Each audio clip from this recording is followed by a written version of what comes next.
जिसके घर में खाने के दाने ना हो वो दूसरों के घर के मामले में टांग ना अड़ाए।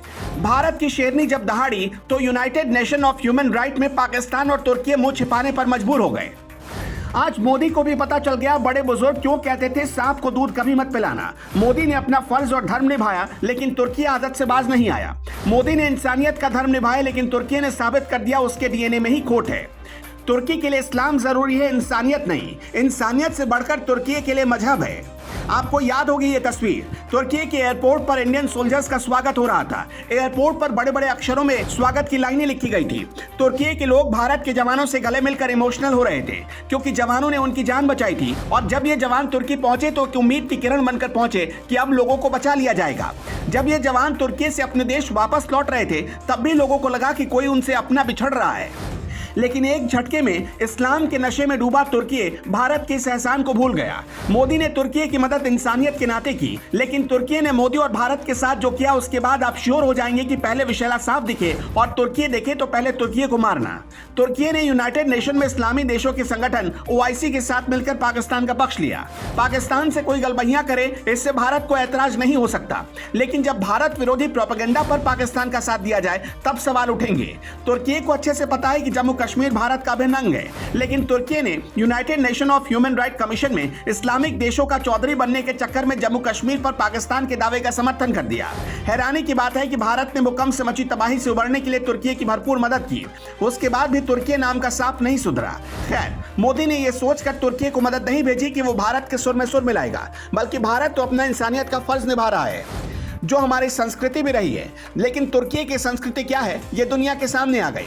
दरअसल तुर्की ने UNHRC के मंच से पाकिस्तान और OIC के सुर में सुर मिलाते हुए कहा कि भारत जम्मू कश्मीर में मानवाधिकारों का उल्लंघन कर रहा है।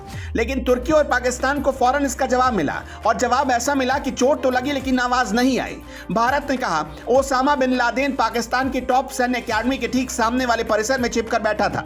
पाकिस्तान की सुरक्षा एजेंसियों ने हाफिज सईद और मसूद अजहर को दशकों तक सहायता और पनाह दी। पाकिस्तान की नीतियां विश्व भर में हजारों लोगों की मौत के लिए सीधे तौर पर जिम्मेदार हैं। भारत ने कहा कि पाकिस्तान को आतंकियों को शरण देने की अनूठी विशेषता हासिल है।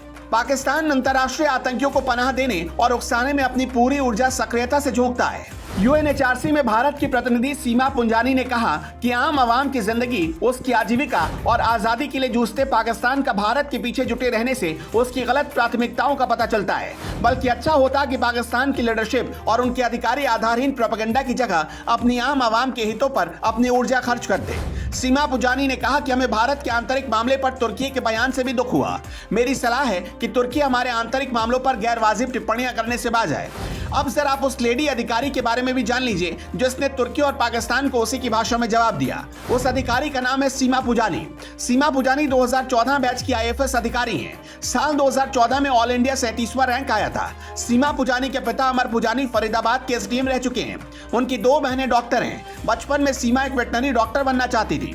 जिस वक्त तुर्की के लोग मर रहे थे उस वक्त दाने दाने को मोहताज पाकिस्तान ने भी अपना मुंह फेर लिया और पीठ दिखा दिया था।